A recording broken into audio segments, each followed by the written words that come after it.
We're live, Daniel.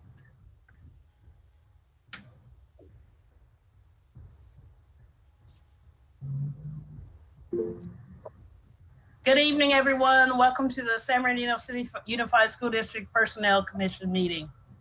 The meeting will now come to order at 5:30 p.m. I'm going to ask that we stand for the Pledge of Allegiance. And Mr. Salazar, can you lead us in the pledge, please? Yeah, turn your mic up. There you go. Yeah, there we go. Okay, ready? Begin. I pledge allegiance To the flag of the United States of America, to the republic which stands to the republic, one nation, under God, one nation, under God, indivisible, indivisible, and justice with for all. justice for all. Thank you, sir. Thank you. I think in the future, we should just have one person say the pledge and the rest of us stop, because all the voice interaction keeps cutting in and out. Okay. I Sounds got you. good. I'll take roll. Ms. Dixon, I am here. Mr. Salazar? Here. There's Mr. Bond, Here, Mrs. Irma Garcia, Here. and Mrs. Nursey Garcia. Here. I'm item number 4. I move to approve the agenda as submitted or amended. I'll second. Mr. Salazar seconds. Any discussion? Seeing none, call for the vote. Aye. Aye, okay. Aye. Motion carries. I move to approve the minutes from the June 11th, 2020 Personnel Commission meeting as amended or amended. I move. George Bond seconds. Second. Any discussion? Nope. Seeing none, call for the vote. Aye. Mr. Salazar. Mr. Salazar says aye. Mr. Bond says aye. Ms. Dixon says aye. Item number B, public comments. It is my understanding there are no public comments at this time. Is that correct, Ms. Garcia? That's correct. Okay. There's no public comment. No public Nursey. comments. Can we share the PowerPoint presentation?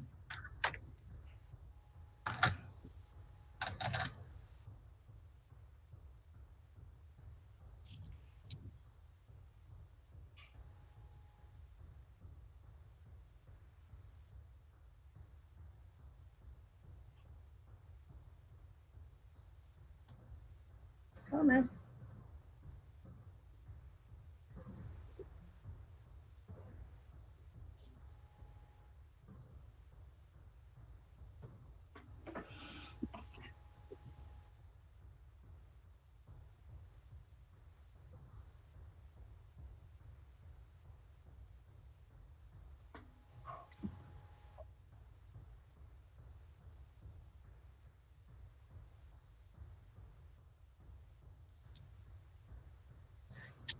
We're gonna wait for you to get it up. There you go. That's us.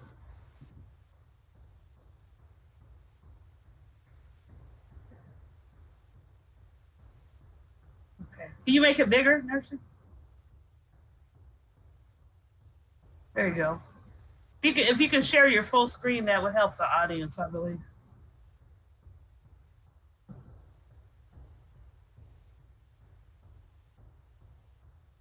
There you go. That's better.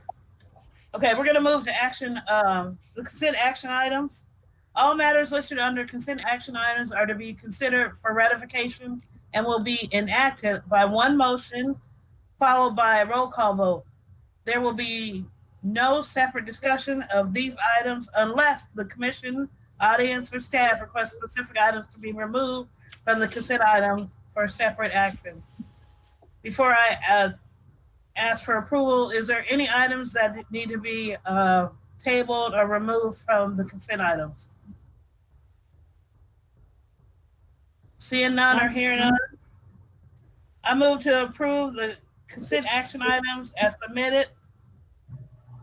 I second. Mr. Salazar seconds. Any discussion? Hearing none, seeing none. Calling for the vote. Mr. Salazar? Aye. That's Mr. Aye. Bond.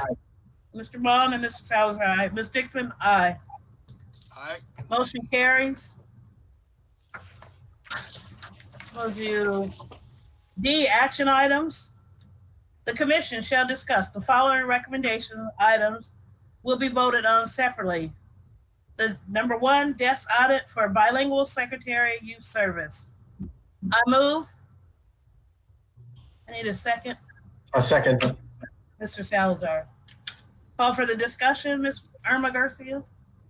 Yes, thank you. So we received a request from Ms. Lourdes Cruz, who is the labor representative for CSEA, to perform a desk audit on the bilingual secretary 1, who's Ms. Elba Alvarez at the Youth Services Department. And we conducted a desk audit to look, it was mentioned to us that there was a workload issue with her position. And so we wanted to conduct a desk audit and talk to the managers, also review the information she provided to us. A little history on her position as a bilingual secretary 1 in the Youth Services Department. That position was established in 2007, and that secretarial position was originally established to support a coordinator in that department. And that coordinator has since left the department, and so it wasn't replaced. That position wasn't replaced. The bilingual secretary 1 position remained. And so Ms. Alvarez is assigned to support the youth court program within the Youth Services Department. She works under the director of the department. And so they support the youth court program that oversees the process for student suspensions, expulsions, and also at the request of school site administrators. And we looked at the data she provided. We looked at the information we collected via the desk audit and also speaking to the supervisor. And staff determined that Ms. Alvarez, even though she's a bilingual secretary and not working directly under a manager, her job duties are consistent with what a secretary would do. However, it's not assigned to a department manager under the principal level or a department head, as indicated on her job description. So staff isn't recommending any changes to her position. What we are going to be recommending is as that position becomes vacant in the future, that it be replaced with a position designated to support that program and not as a secretary. Or another option would be if a coordinator or another manager under the director level is established in that department, then that position to be assigned to support that position. And so staff isn't recommending any changes to her position at this time, but we wanted to present the information to the commission so that, that we're conducting these desk audits for positions out there that may have a workload issue, and then we find out, other things that may be going on with that position. Does anybody have any questions?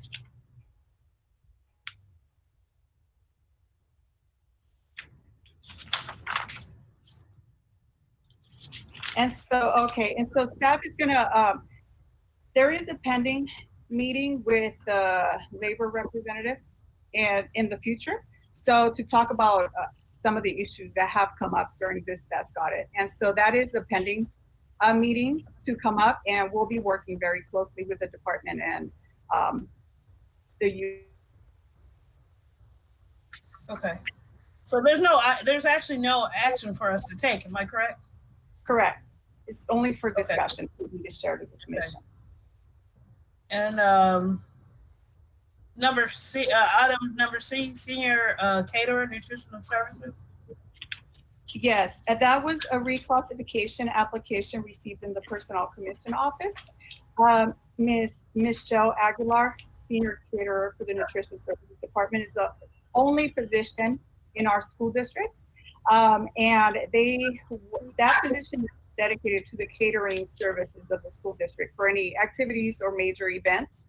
And she believed that her position was not, was doing additional work that didn't belong in her classification. We also conducted a desk audit. We spoke with the managers and we reviewed the job description. And staff determined that that position, the duties that she's performing within her classification are correctly assigned. And this is another position that we're not going to be recommending a change to her position. One thing that we are going to be looking into is updating the job description for that position. It was established in 1997, and there has been no updates to that job spec. And I know that some of the things that the incumbent mentioned was that the catering system became automated. So now we're looking into maybe incorporating that part to the job description. And so we'll be working on that. And once that's finalized, we'll be presenting that to the commission for review. That's sometime in the future after we work with the district and the STA with revisions to this class spec. Any questions?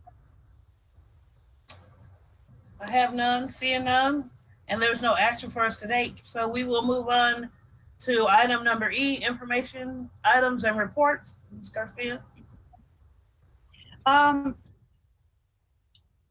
comments I wanted to make was just very brief. Just to I wanted to thank the commission one more time for the opportunity. Since this is my first personnel commission meeting as a director, I wanted to thank the commission, and also I couldn't ask for a better commission. I couldn't ask for a better team.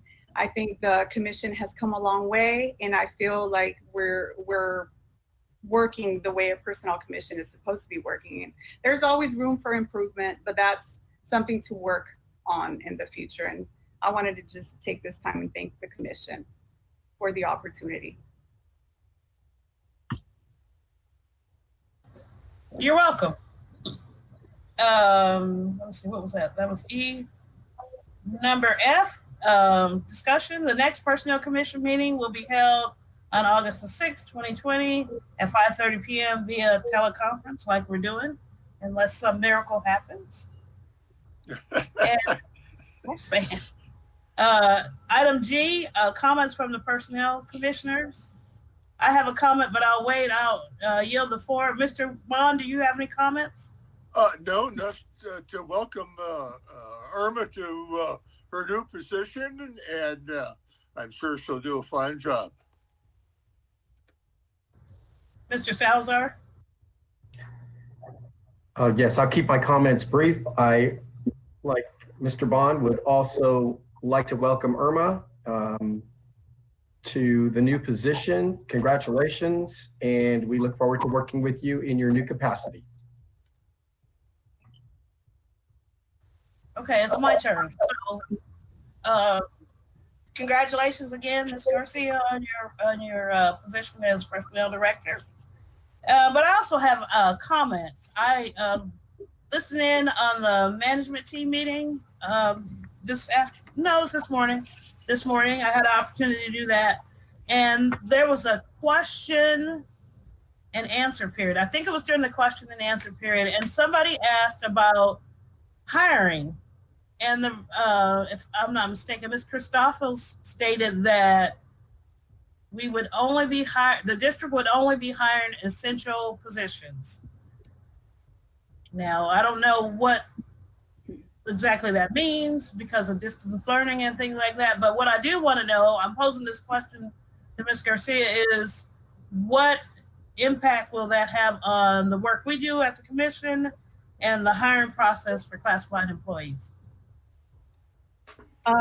So I have been in communication with Dr. Funches, who's the director in human resources, and we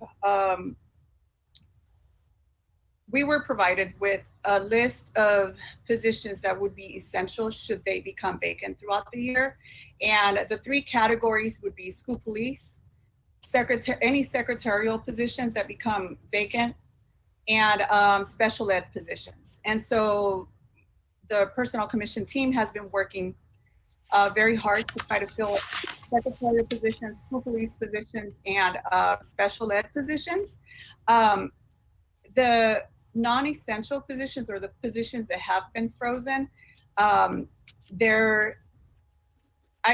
seen requests come in for out of class work, and I've seen some come in for substitute work.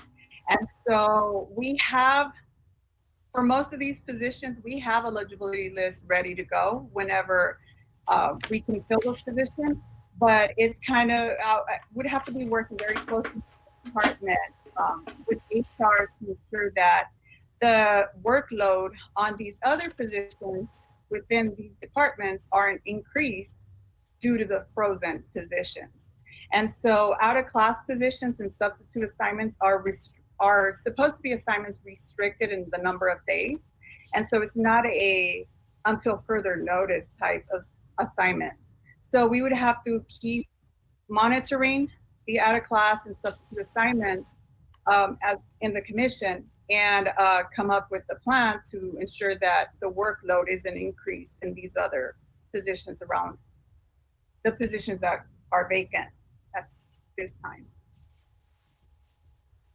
So let me ask you a question. I wasn't on the commission, 2018 when the 2008, I think, and 2007, when, the budgets were bad and we were in a bad recession and things like that. Is there, and I know there's budget issues, although it was stated the district will be funded at the same rate as last year. There will not be an increase, a COLA or anything like that. If enrollment goes up, those kind of things, step and column. But so my concern or my question is, the situation we are in, would it be considered an emergency that we allow people to work out of class versus actually hiring individuals? Or does that not fall under these circumstances? I have been doing some research to see if the restrictions are, more laxed, or if we have any extended, to the number of days that we're allowed to. I didn't find any, but I know that in 2008, substitutes were in assignments for very prolonged periods of time. And in the ed code, it's restricted to a certain number of days. But I have approved out of class assignments to kind of alleviate the workload issue, but the working out of class assignments aren't extended to until further notice. We were restricted to the number of days. Okay. So if you could just keep us posted and maybe give us an update on what's going on at the next Personnel Commission meeting, I'd appreciate that. You can agendize that if we need to talk for a longer period of time. I just want to, just understand how that would impact us or things like that. Madam Chair, Yes, sir. I would like to also say that I think that for the time being should be an agendized item that we should cover at every meeting until further notice. Okay. Thank you. I would agree. It just happened to come up today, and I just, want to mention that. Are there any other comments, or was I the last person? Okay, if there are no other comments, we're gonna adjourn to closed session at 5:48. Ms. Garcia, are we gonna report out? No. So we will not be reporting out. So we will like to thank the viewing audience, and we don't need to come back and report out. Thank you for your attendance. We are here for everybody. If you need anything, please contact Ms. Irma Garcia in the Personnel Commission office. All right, commissioners, we're going to head over to the closed session teleconference. Thank you. Have a good evening, everybody.